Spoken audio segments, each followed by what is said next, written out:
Una disculpa por la interrupción. No sé qué tan bien se haya escuchado. Hablábamos de los antecedentes de la guerra.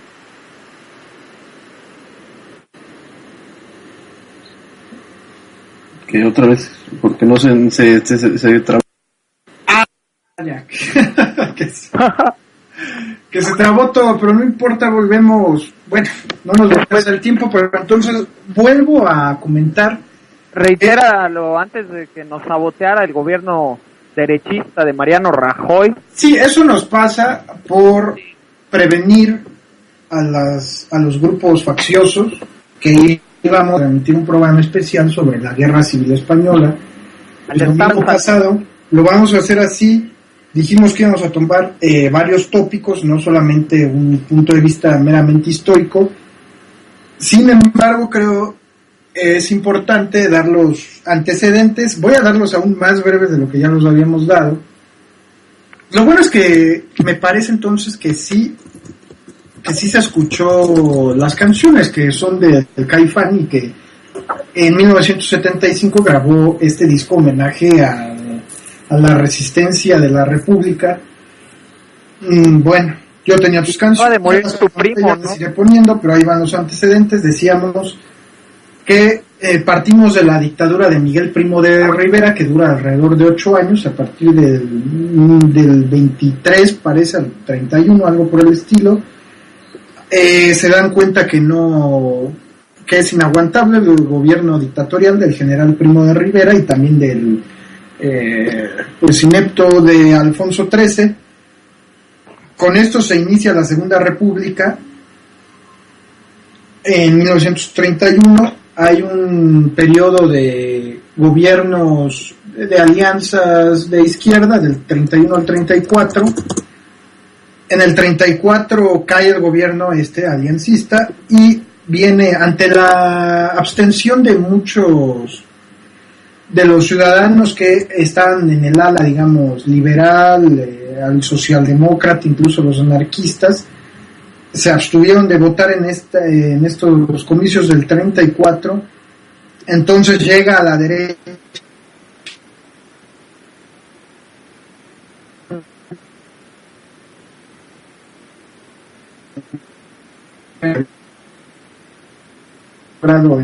desde la española. En febrero del 36 cae el gobierno de derechas y los anarquistas principalmente, que siempre llamaban a no votar porque no era la vía de la revolución, dicen ahora no les vamos a llamar ni a votar ni a no votar, que cada quien elija. En ese momento vuelven a ganar una alianza de izquierdas que será del 34 al 36. En este año 34 también es importante señalar la huelga general que inició en Asturias, que yo tenía una canción para los asturianos, valientes obreros, que incluso se unió en esa región los anarquistas, a los que tenían otras tendencias socialistas y comunistas. Pero en febrero del 36 ganan las elecciones el Frente Popular, que era esta alianza de izquierda, y es a partir de ahí que empieza una violencia política en contra del gobierno, pero el gobierno también tratando de detener pues las rebeliones obreras. A los anarquistas pues nunca los tuvo realmente como amigos, sino que pues los anarquistas buscaban la verdad, ellos llamaban la verdadera revolución, que decían pues no se va a dar a través del Estado visto como gobierno.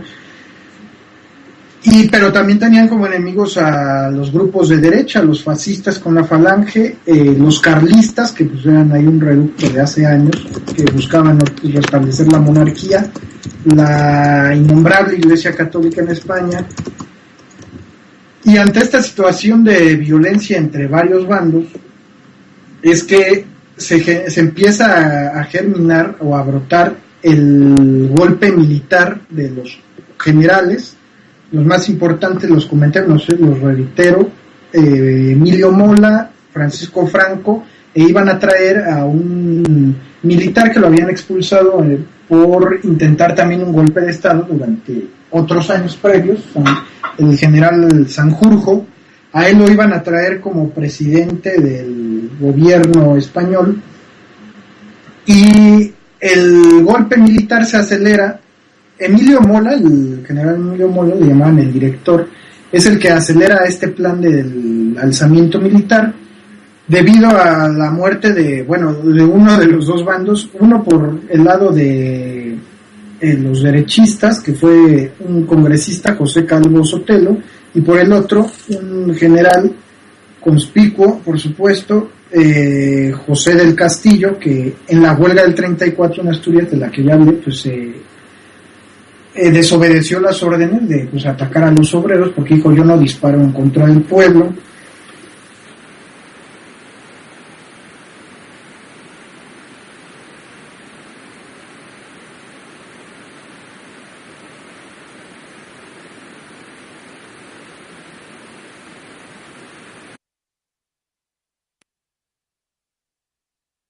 Vicente Zamora, que es, una vez más lo digo, no sé qué tan bien se haya escuchado, que es padre del gran procesalista y jurista que aquí vino a México exiliado, fue parte del exilio español,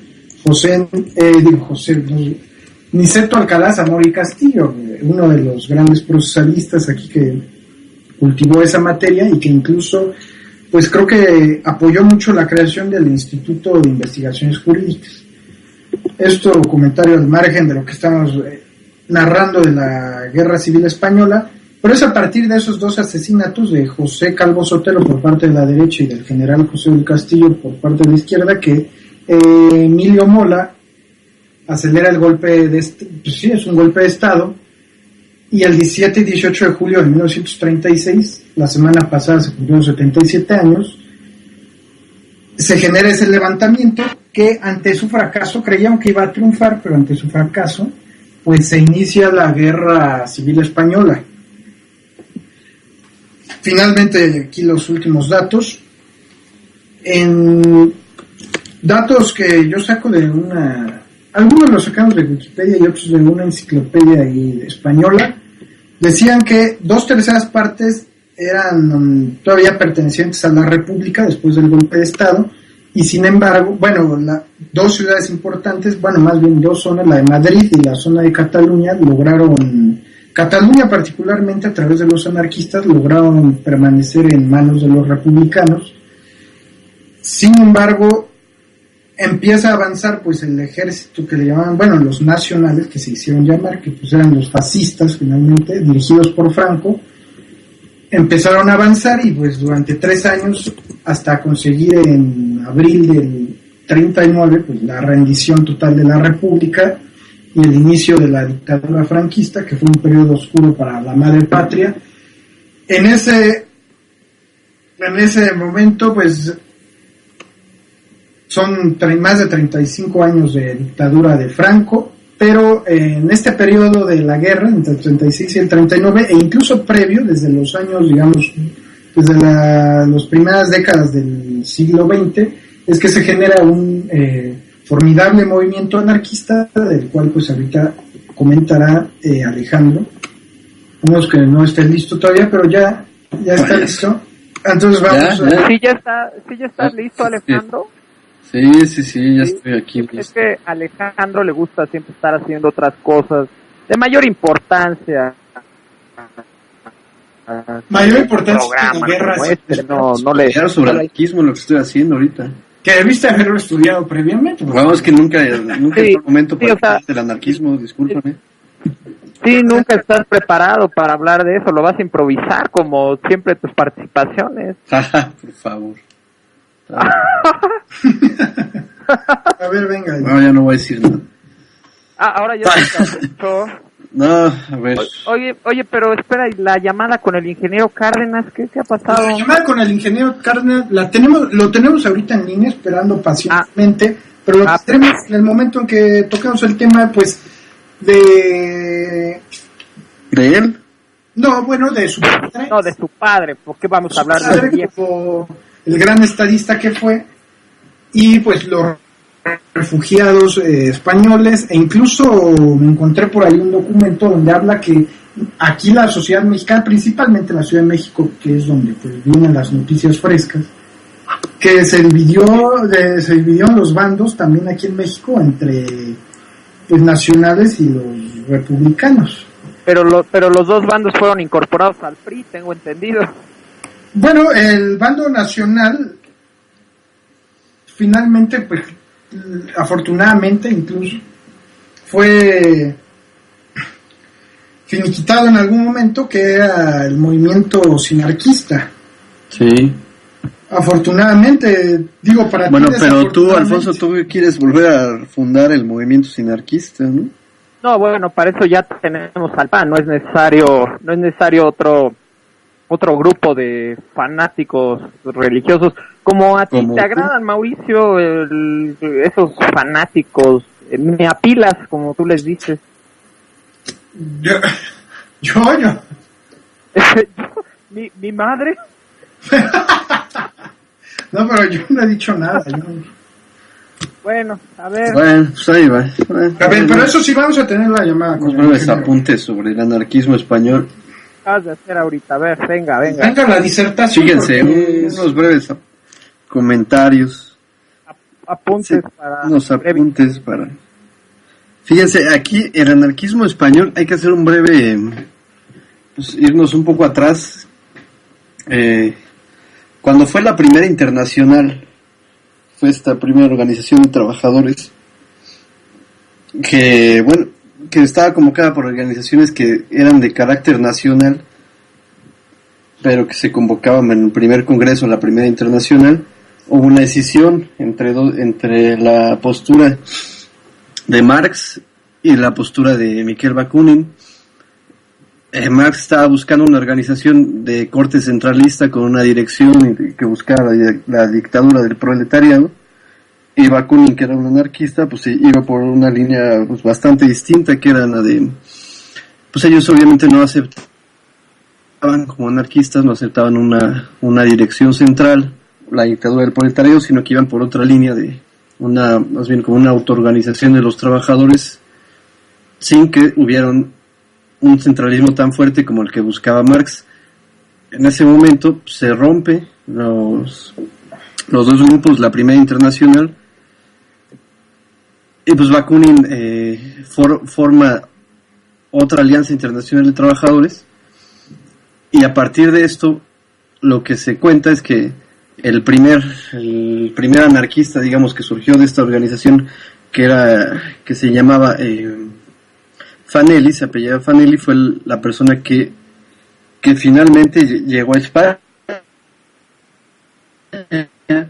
Este Fanelli fue el que llegó a España con las ideas anarquistas, a Madrid y a Barcelona, y esto fue en los años, me parece que debe haber sido 1868. En 1868 Giuseppe Fanelli llega a España con la misión de juntar miembros para la recién creada Alianza Internacional de Trabajadores de Bakunin. Era italiano, por cierto. Era italiano, exactamente. Oye, perdón, Alejandro, tengo una duda, a ver si la traes ahí en tus apuntes varios. ¿En qué movimiento de la internacional vamos? Vamos en la quinta, ¿no? Ahorita lo checo. Porque, no, digo, nada más para poner en contexto lo mucho que se ha demeritado un movimiento tan heroico, porque pues, en la quinta internacional tanto está nuestro querido PRI como nuestro querido PRD, o sea, nada más para ponerlo en contexto, ¿no? Que fue algo heroico, pero pues ha venido de menos, como el movimiento sindical mexicano, claro, ¿no? Como tú bien lo sabrás, Alejandro, porque cobras en varias ventanillas de sindicato. Bueno, en el ESME principalmente, ya es que los defendió el día que los quisimos desenmascarar. Ah, sí es cierto, ocultando la verdad y censurando. Sí, soy bárbaro. Pero no vayamos a demeritar el trabajo del anarquismo pensando en que Alejandro va a denostarlo, sino que lo quiere enaltecer y quiere poner de símil al ESME y al anarquismo. No, para nada. Exacto. Es un anarcosindicalista. A pesar de Alejandro, vamos a hablar bien del anarquismo. Payaso. Pero bueno, venga, porque se nos va el tiempo. Sí, mire. Entonces Fanelli, que fue este italiano que llegó a Madrid y a Barcelona, fue la persona que, pues, prácticamente de muy poco en poco, lo que dicen los anarquistas españoles en esa época, que él iba de café en café, iba a los centros obreros, con su pura palabra y quizás con algunos folletos, iba a difundir las ideas del anarquismo. Miren, hay un libro muy bueno de Hans Magnus que se llama El corto verano de la anarquía, que es el corto verano porque realmente en la época de la anarquía, cuando realmente se vio la organización de los trabajadores bajo los principios anárquicos, fue, pues exactamente fueron quizás 2-3 meses donde los obreros tomaron el control de las fábricas, y los campesinos tomaron el control de las tierras, etcétera. En este libro se narra cómo Fanelli llega, que dice: durante 3 o 4 noches Fanelli nos expuso su doctrina, nos habló en el transcurso de paseos y en cafés, nos dio los estatutos de la Internacional, el programa de la Alianza de Socialistas Democráticos y algunos ejemplares de La Campana, con artículos y conferencias de Bakunin. Antes de despedirse nos pidió que nos sacamos un retrato en grupo donde aparece él en el centro. Entonces Fanelli... Era un ególatra ese Fanelli. Pues sí, por aparecer en el centro. Sí. Bueno, pues Fanelli, que fue el iniciador de este movimiento, empezó a difundir la idea del anarquismo, fue creciendo, fue aumentando sus seguidores, principalmente en Barcelona, Cataluña, que fue el centro más importante del anarquismo español, y fueron surgiendo referentes muy importantes para el anarquismo, entre ellos pues el grupo que eran conocidos como los Solidarios, que era un grupo que, guiado por las ideas anarquistas, que las ideas anarquistas son muy simples, ¿no? Es una sociedad sin Estado, sin poder, y para el caso de la acción política, su planteamiento es: si el enemigo es el Estado y el poder, no hay forma de que ellos, como dice Mauricio, no participan en las elecciones. En un inicio esa era la postura, y atacar directamente a las empresas, a los patrones. O sea, estamos hablando de que en algún momento este grupo de los Solidarios realizó atentados, magnicidios contra políticos, banqueros, etcétera, que, asumiendo la postura anarquista de que le llamaban la propaganda con el hecho, que la forma de hacer propaganda sobre las ideas anarquistas era realizar acciones directas para de esta forma intentar convencer a más trabajadores de que esa era la vía adecuada, pues sí realizaron todo este tipo que fueron después considerados terroristas, incluso pues obviamente por el... 900 niños con VIH. ¿Qué pasó? Nada. Que obviamente por el gobierno considerados como terroristas por esta idea de la acción directa, ¿no? Si el Estado es el enemigo, no hay por qué transigir con él, negociar con él, sino atacarlo directamente por las vías que sean necesarias, incluida obviamente la vía armada o una vía violenta. Entonces surgió este grupo de los Solidarios, que es muy conocido, muy reconocido del anarquismo español, donde están estas personas, que está García Oliver, Buenaventura Durruti, Francisco Ascaso y Gregorio Jover, que son, pues, los máximos referentes del anarquismo español en el momento en que el anarquismo español estaba luchando contra las fuerzas fascistas. Bueno, un comentario por ahí acerca de estos García Oliver, Durruti, Jover y Ascaso. Los acusaron incluso acá en el continente en Argentina, americano, en Sudamérica, de haber robado el Banco Central o el banco de alguna provincia por ahí. Pero además hubo un proceso muy interesante ahí en Francia, donde sí, los acusaban de que iban a realizar un atentado que finalmente fue frustrado en contra de Alfonso XIII. Finalmente los expulsan. Fue un movimiento muy interesante ahí, que era los apoyó un sujeto, no recuerdo su nombre, la verdad, pero un personaje ahí que también apoyaba el movimiento de los dos italianos que se llamaban Sacco y Vanzetti, exactamente. Me parece que es la misma defensa, era abogado, ¿no? La persona, sí. El mismo abogado que estuvo viendo el asunto de Sacco y Vanzetti, dos anarquistas españoles, anarquistas italianos que estaban en Estados Unidos, que los acusaron también de actos pues, vandálicos de asesinato y de colocar algunas bombas. Esta defensa jurídica también participó en la defensa de los solidarios de Durruti en Francia, en París. Sí, que termina, o sea, y ellos sí reconocieron Durruti y Ascaso y Jover, creo que los fueron los tres, no sé si García Oliveira, creo que él no estaba. No estaba. Pero ellos reconocen, sí, pues nosotros íbamos a secuestrar al rey, o sea, no se fueron por las ramas, de que no fuimos. Ellos sí aceptaron que le iban a hacer algo, y finalmente, por la presión de estos grupos, por ahí también trataron de que los apoyara una comisión de derechos humanos, que por cierto, este abogado de Sacco y Vanzetti llama cobardes a los, siempre han sido unos cobardes, los protectores de derechos humanos y unos tibios, que vomita a Dios, así lo dice el Apocalipsis, y que final, sí así lo dice, ¿verdad? No, sí, confirmo que según la tradición juánica que escribió el Apocalipsis, así lo dijo el Señor. Los vomitan a los tibios, como son los protectores de derechos humanos, y que al final, ante esa presión, porque no sabían si extraditarlos a España o a Argentina, incluso vino el oficial de policía, o no sé cómo le llamaban en ese tiempo, al director de la policía en Argentina, en un buque, lamiéndose los bigotes, porque ya iba a llevarse a estos tres personajes anarquistas, y finalmente ante la presión de algunos grupos, como fue este defensor, los expulsan hacia algún país, creo que escandinavo, o del norte de Europa. Uh-huh. Y es como, y ahí se están un buen rato, y después ya creo que es cuando vuelve la Segunda República, es que... Sí, la Segunda República regresan ellos. Ya regresan pues como héroes prácticamente, ¿no? Porque el anarquismo español ya estaba conciliado en la CNT, la Confederación Nacional de Trabajadores, y regresa Durruti con los demás solidarios y regresan ya con mucha fuerza.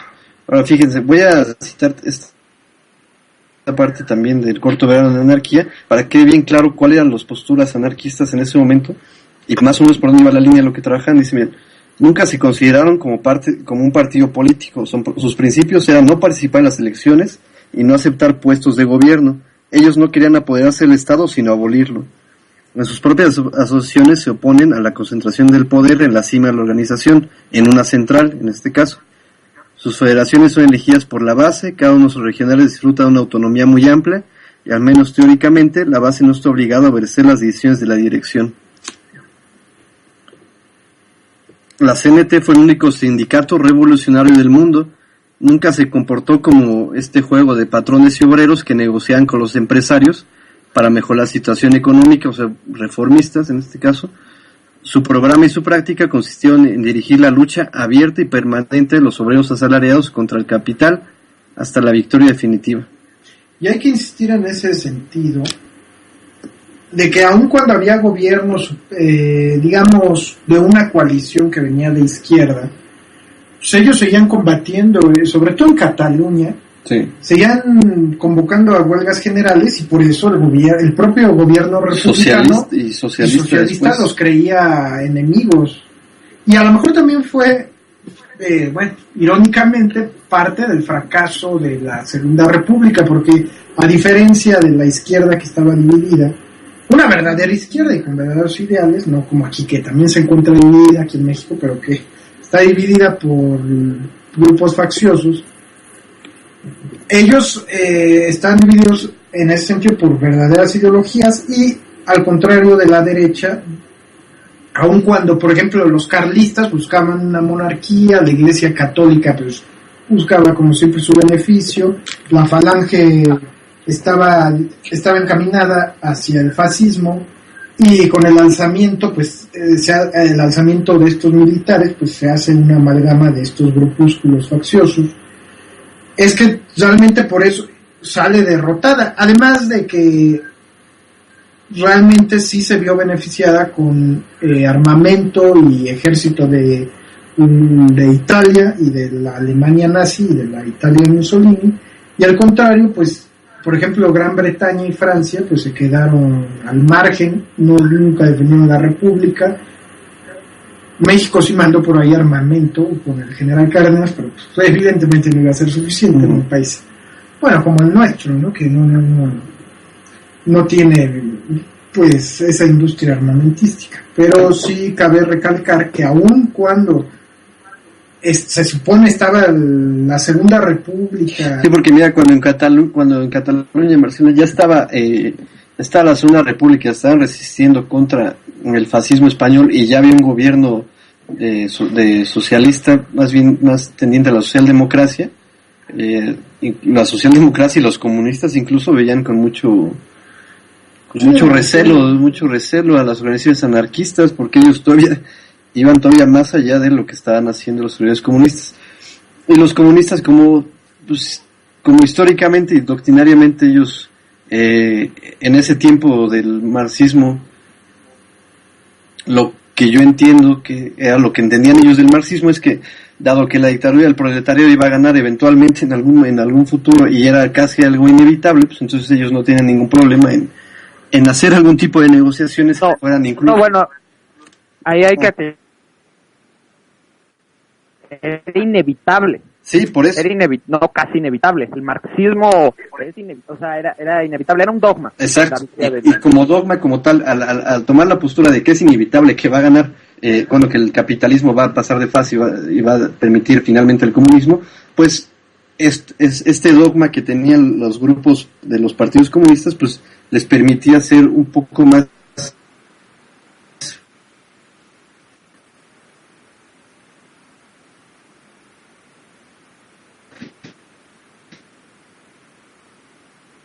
y negociar finalmente con personas que tuvieran principios distintos, movimiento esencialmente del presente. Por eso las acciones del etcétera. Y como el comunismo socialdemócrata están pensando a futuro y que inevitablemente van a ganar, pues no les interesa en el presente realizar acuerdos que vayan en contra de la misma clase obrera que se supone que estaban por defender. Y ahora finalmente pues cuando el fascismo español empieza a ganar ya más terreno en Cataluña, en Barcelona, que el anarquismo ya está, digamos, de una forma ya una religión sólida.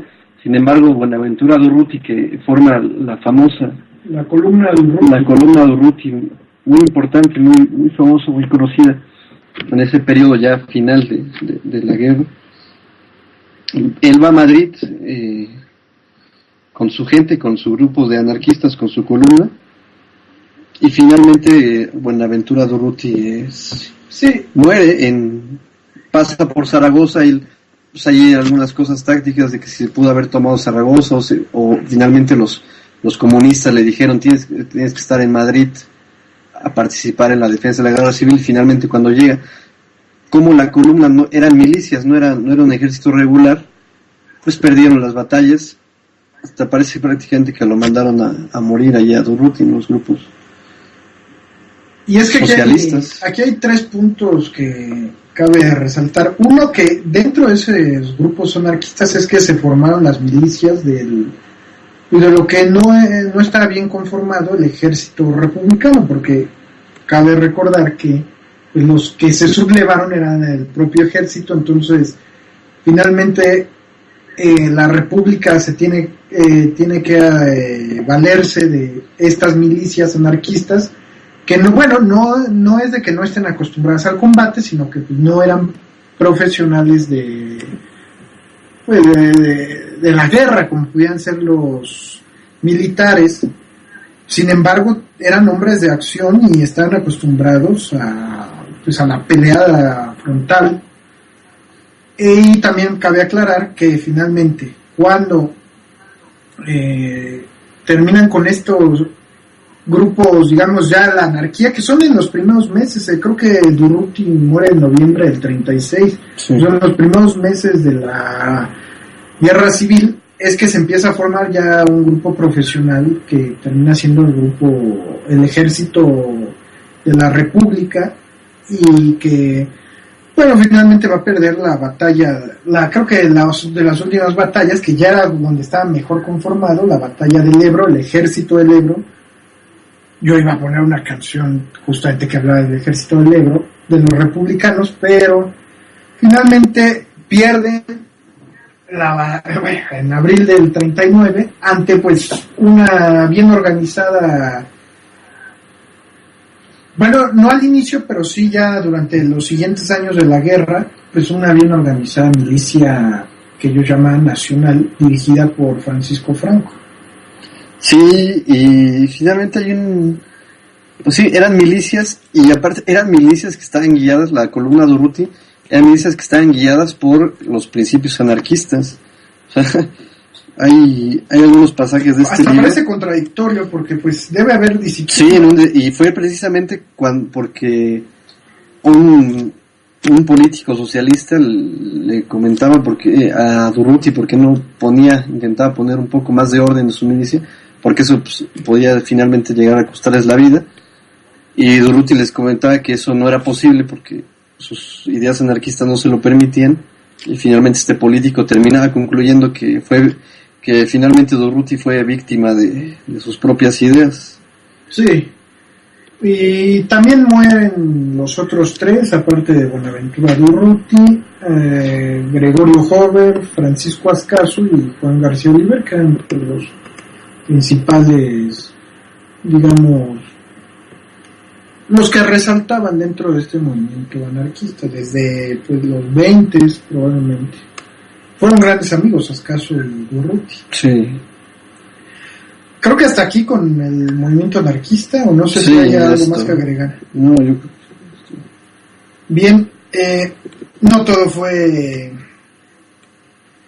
Es decir, o sea, fue una organización muy fuerte, o sea, estamos hablando de una organización de miles de trabajadores, y realmente a nivel mundial no se ha visto históricamente un movimiento del anarquismo de esa magnitud, ¿no? Nada más señalar eso. Sí, nuevamente fue fuerte, muy fuerte el movimiento, y como acabo de decir, no fue todo dentro de esta sociedad que estaba pues polarizada entre pues, pequeños burgueses, grandes terratenientes, el ejército.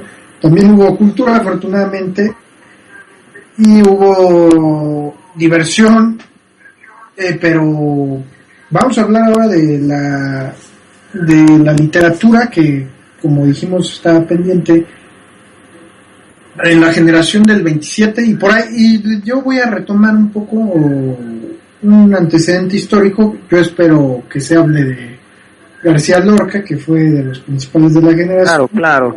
Pero empecemos por pues, darte la palabra así en la generación del 27 y del 30, llaman del 27 y del 36, ¿verdad? En efecto, bueno, pues simplemente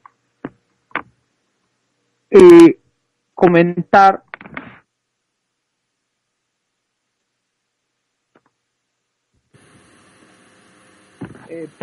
simplemente comentar. ¿Te caíste o algo por el estilo? Otra vez el gobierno derechista de Mariano Rajoy interviniendo en nuestras comunicaciones. Sí, yo por eso te dije, te caíste de la red, no, de otra forma. No, ni de que te callaste, no. La generación del 27, bueno, se reúnen los autores, y se les llama generación del 27 porque se reúnen por razón de un aniversario más de Luis de Góngora, de la muerte de Luis de Góngora y Argote, ese gran genio del siglo de oro español, del siglo XVI, el siglo de oro español, y por eso se les da el nombre conglomerado de la generación del 27 o la del 36, dependiendo en qué momento publicaron sus principales obras, porque la mayoría fue posterior, pero se debe de tomar como antecedente la generación del 98, el movimiento literario anterior en España, en la madre patria. Esta generación del 98 se sentían deprimidos. Exactamente, la generación derrotada por las fuerzas norteamericanas en la guerra estadounidense y española, donde les arrebatan los últimos trozos que tenía el león español, en palabras del propio Lorca. Lorca, siendo del 27, pues tiene influencia, por supuesto, de la generación del 98, de 1898, y esta generación del 98 son dos autores los que van a marcar a los poetas y escritores de la generación del 27, que son los que pues van a estar escribiendo en medio de esta cruenta guerra fratricida entre españoles, y los dos principales del 98 que los influencian son Don Miguel de Unamuno, por supuesto, con sus temas de índole místicos y sus novelas de índole místicos y autorreflexivas, porque rompe muchas veces la barrera que existe con el lector y se dirige a él de forma directa y lo pone a reflexionar sobre la propia construcción de sus obras, y místicas porque tiene un cuento breve llamado San Manuel Bueno Mártir, donde habla de una forma muy profunda de la religión católica, pero a través de los ojos de un sacerdote que no cree y que más bien hace obra social desde el púlpito sin necesidad de creer en Dios. Este es un autor que va a influenciar al 27, y otro autor que va a influenciar al 27 pues es el muy más conocido aquí en México, Juan Ramón Jiménez, porque pues escribió tu obra favorita, Alejandro, Platero y yo. Sí. Tu obra favorita. La del burro.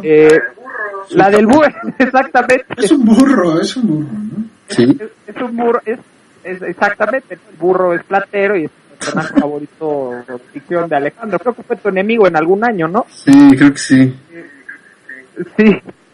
Y Juan Ramón Jiménez, lo que va a aportar esta generación del 27, pues son los retratos costumbristas, los retratos que pintan los paisajes madrileños sobre todo, pero en general de toda la madre patria, y que la generación del 27 los va a retomar muy bien. Con estos dos principales antecedentes, podemos hablar de la generación 27, estos autores que escriben durante la guerra, y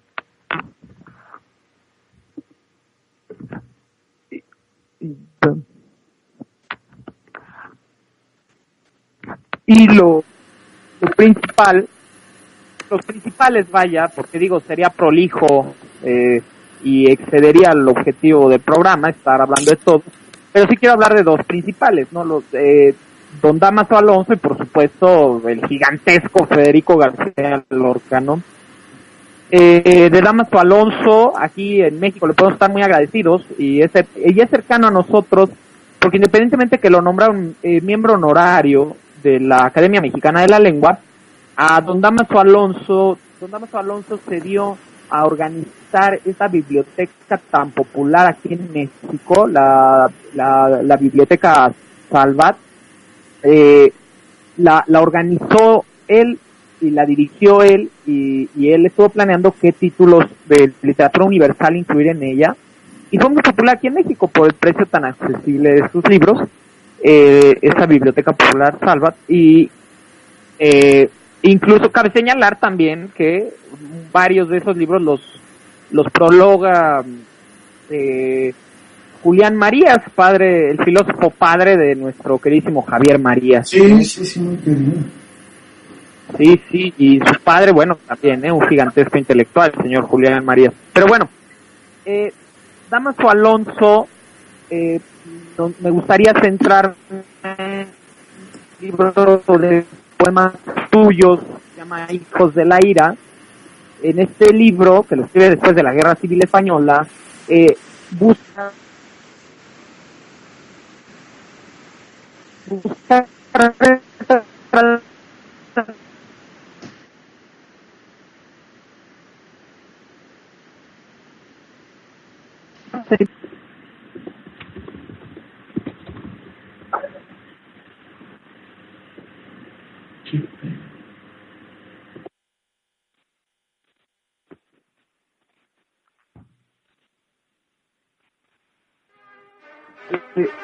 una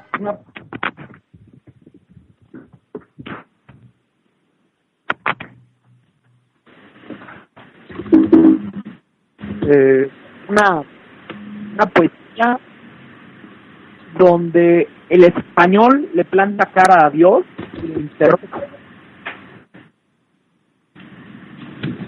Una poesía donde el español le planta, interroga y se duele de la difícil que tuvo que vivir, y que por supuesto va una crítica subrepticia, ¿no?, escondida al papel de la Iglesia Católica, que en general fue muy dramático y fue muy triste, muy lamentable el papel que tuvo ahí la Iglesia Católica en la Guerra Española. Porque ¿Qué quieres decir con triste? Quiero decir que como católico, vaya, uno la jerarquía eclesial, los obispos, se hayan plegado con Saraos y Ágates con Francisco Franco, ¿o qué es lo que... Exactamente eso, ¿no? Que se hayan plegado al franquismo, ¿no? ¿Por qué? Porque también una de las herramientas del franquismo como el papa nazi. No ha habido papas nazis, no sé si eso también lo sacaste en tus apuntes. Del Padrino 3, lo sacaste del Padrino 3, siempre con fuentes muy bien informadas. Un buen documental. Pero venga, estamos hablando de que se duele a Dios, y del papel gris que jugó la Iglesia cuando no condice la Iglesia Católica. La jerarquía, por no toda la Iglesia Católica somos todos los católicos, la jerarquía eclesial. Pero no más hombre, no es el día, pero Damas Alonso hace esa crítica a su justicia. Acá señala que Damas Alonso sí vivió muy bien, a diferencia de Federico García Lorca, que no solo no vivió muy bien,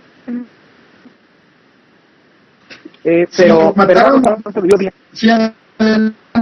Pero yo quiero hacer un comentario con García Lorca, pero primero concluir con lo de Damas Alonso.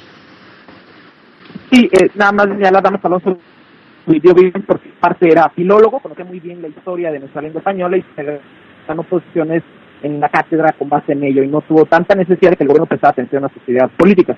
Entonces, Damas Alonso hace esto con su poesía en este libro de Hijos de la Ira, y bueno, ¿no?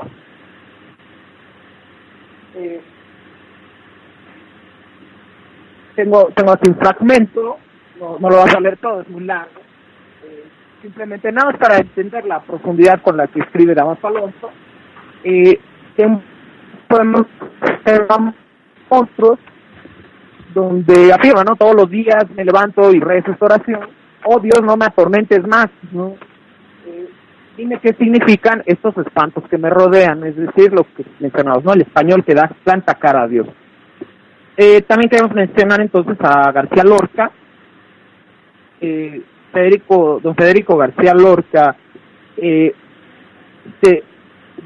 muy típicamente, como la generación del 27, ya no tienen resentimientos en contra de Estados Unidos, en contra de todo lo que no sea español, porque también es una postura en contra del franquismo.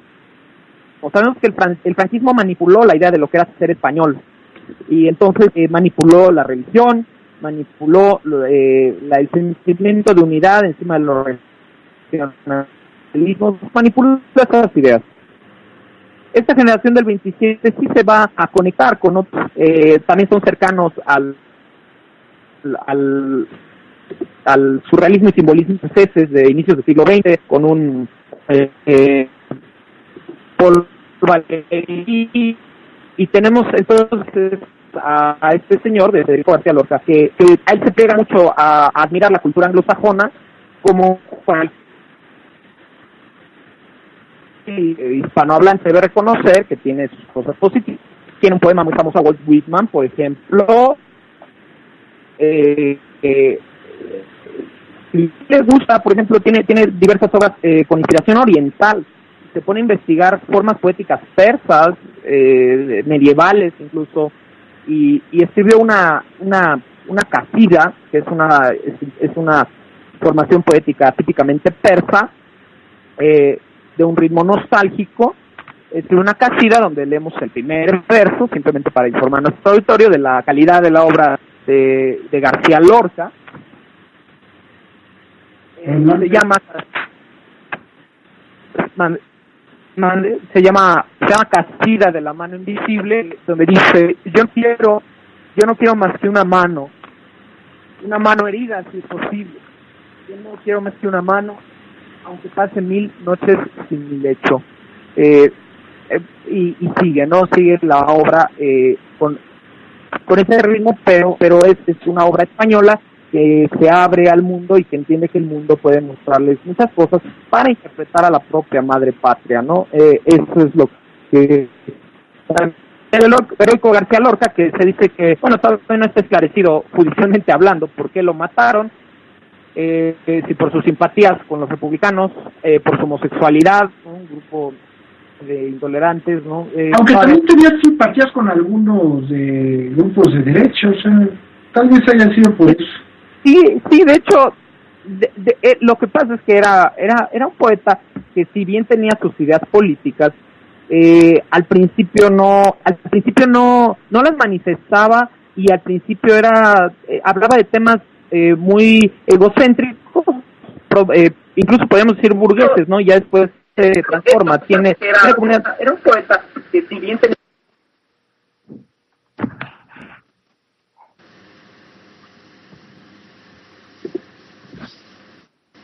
Sí, entonces eso es lo que queríamos comentar del gran García Lorca. ¿Te ibas a decir algo?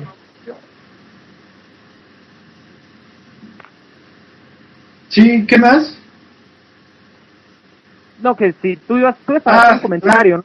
Yo no iba a hacer, sino que voy a hacer a continuación. No, bueno, es una formación gramatical, es un tiempo válido, hombre. Ya que estás hablando de la lengua española. Ya que hablamos de la lengua española, pues aprende a usarla, carajo. Bueno, no ninguna pleitesía, que es un tiempo de pleitesía ese. Pero ahora que ya me cedes la palabra y que hablábamos del asesinato de García Lorca, hacer notar este aspecto, porque comentábamos, no al aire, sino en otras conversaciones, creo que entre nosotros tres, o entre Alejandro y yo, que la izquierda, si por algo se caracteriza,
Ya estamos. Bueno, volvemos al aire después de una intentona de dejarme, como repetir.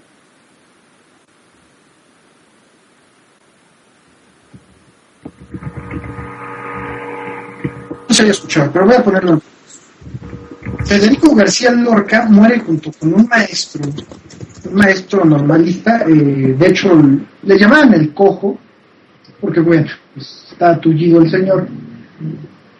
Y además de con este señor que de hecho los profesores normalistas lo tienen en un verdadero pedestal, pues muere con él dos banderillos quiero decir que ponen banderillas a un toro de lidia, anarquistas en Granada. Y es poco conocido el episodio, más bien es conocido por el poeta García Lorca y por Gonzalo Queipo y de Llano, que es el que le dice dales café, dales mucho café, que quería decir que los matara. Era uno de los peores generales del franquismo, que incluso prohibió su programa radiofónico precisamente porque estaba dejando pues como uno peores fascistas que los alemanes al régimen de Franco, Queipo. Entonces, les dan mucho café, como ellos decían, y matan a estos banderilleros anarquistas y que los nombran en varios episodios anarquistas como verdaderos hombres de acción de la CNT, de la FAI. ¿Y a qué viene todo esto? Bueno, a decir que yo siempre he defendido la fiesta como la fiesta de los toros, como la fiesta del pueblo, pero me dicen por aquí que todos los grupos de izquierda, o sea, todos, ¿qué quiere decir todos? Pues que ninguno se salva, están en contra de la fiesta de los toros, cuando aquí pues deberían ser dos verdaderos anarquistas, no gente que nada nos dedicamos como nosotros a hablar en las redes, dos hombres de acción, eran banderilleros pero eran anarquistas. Voy a decir sus nombres: Joaquín Arcollas Calesas y Francisco Melgar Galadro. Eran parte de la CNT y que defendieron a la República y que defendieron al movimiento anarquista, pero a la vez eran dos afamados banderilleros, que incluso uno de ellos estaba en la cuadrilla de Joselito. Joselito es uno de los grandes toreros de la época de oro del toreo allá en España. Eso era el comentario que quería hacer con Federico García Lorca. Incluso hay un libro que se llama Los paseados con Lorca, los dos banderilleros y el maestro cojo. Y por otro lado también quiero hacer el comentario de que una de las grandes elegías que hace García Lorca es precisamente a un matador y escritor de nombre Ignacio Sánchez Mejía, que muere pues irremediablemente en el ruedo, víctima de una cornada. Entonces, pues, gente republicana le llaman, y de izquierdas, pues que apoyaba la fiesta del pueblo. No sé si haya más literatura o... Oye, la vez pasada comentaste lo de este episodio terrible de Javier Marías. Vamos a comentarlo, yo creo que hasta para... No, tenemos todavía tiempo porque empezamos muy tarde, o nos dicen cuándo detenernos, porque realmente esto es... pues de mucha extensión, pero tratamos de resumirlo, parece que no lo logramos porque ya se nos fue el tiempo. Pero comentaba yo también en este contexto de la fiesta brava que en la obra de Javier Marías, particularmente en el segundo volumen de la novela Tu rostro mañana, el volumen 2, Baile y sueño, él hace... Realmente ha de ver muchos datos reales. Él lo dice así porque de hecho esta novela la basa en un maestro suyo de Oxford, creo, no recuerdo su nombre, pero también la basa en la vida real de su padre, que ya habló Alfonso, Julián Marías, un filósofo, y en algún punto narra en voz de el protagonista del libro, que es Jacobo o Jaime, Jacobo Deza, y habla narrando de lo que le contó su padre durante ya un episodio, ya pasada la Guerra Civil Española. Su padre fue uno de los que apoyó a la República y pues lo defenestraron, no le dejaron dar clases. Esto en la vida real y también en el libro. Pero entonces el padre le comienza a narrar un episodio cuando él iba con un editor de alguna editorial por ahí de España y se encuentran a varios sujetos que pues la revolución de los militares pues les hizo justicia y están muy bien parados en comparación con los republicanos que pues eran denostados y vilipendiados.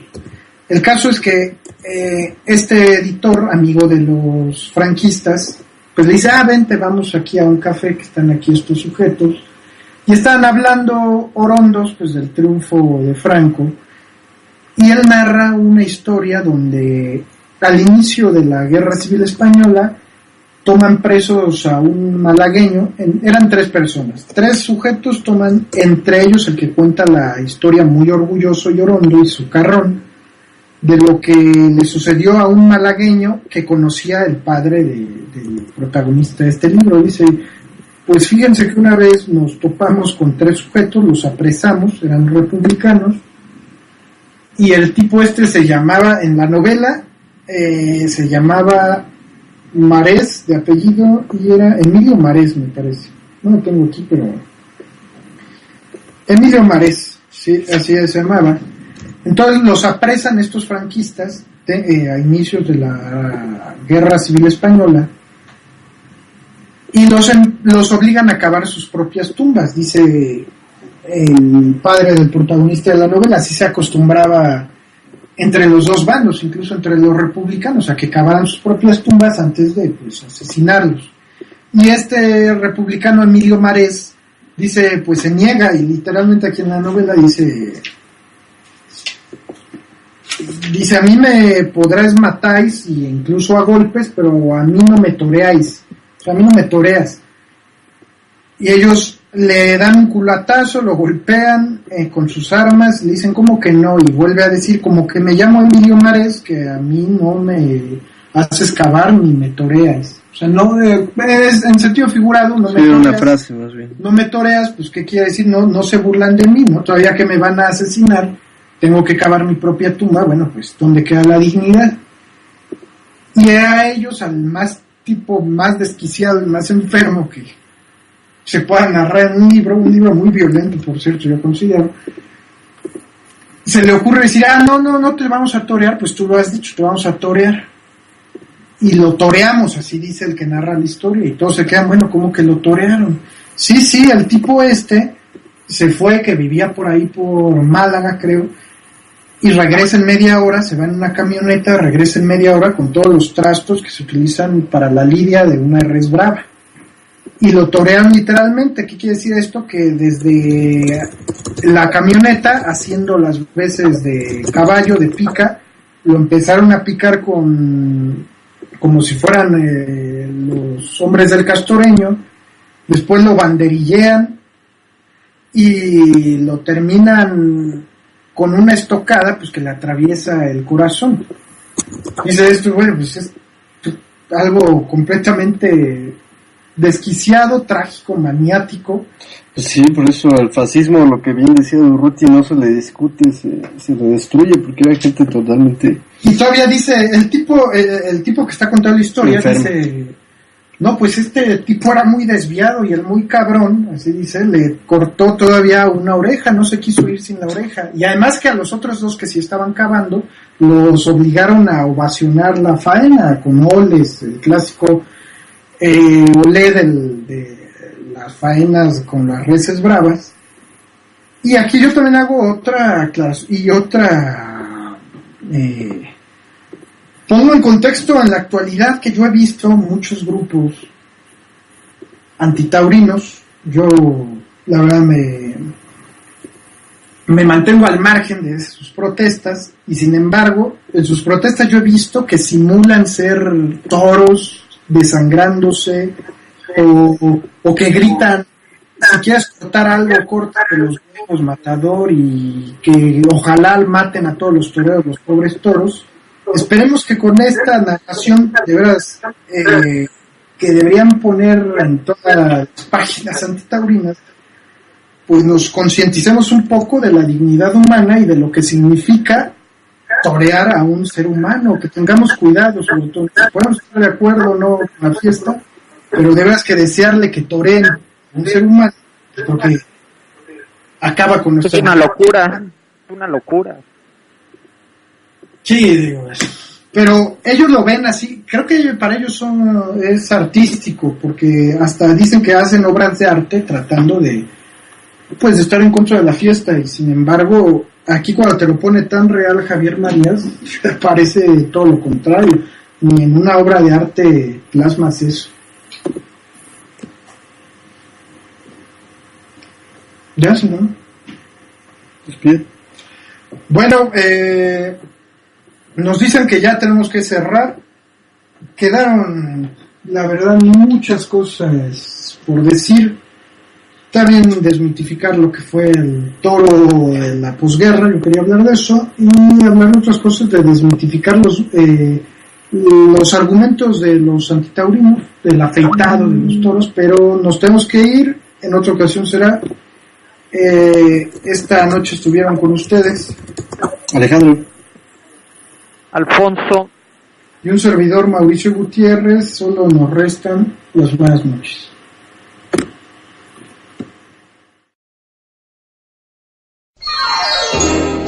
Good night.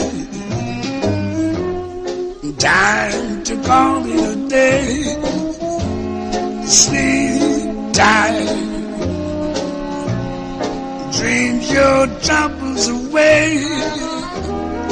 Good night. In spite of any sorrow, there's a brand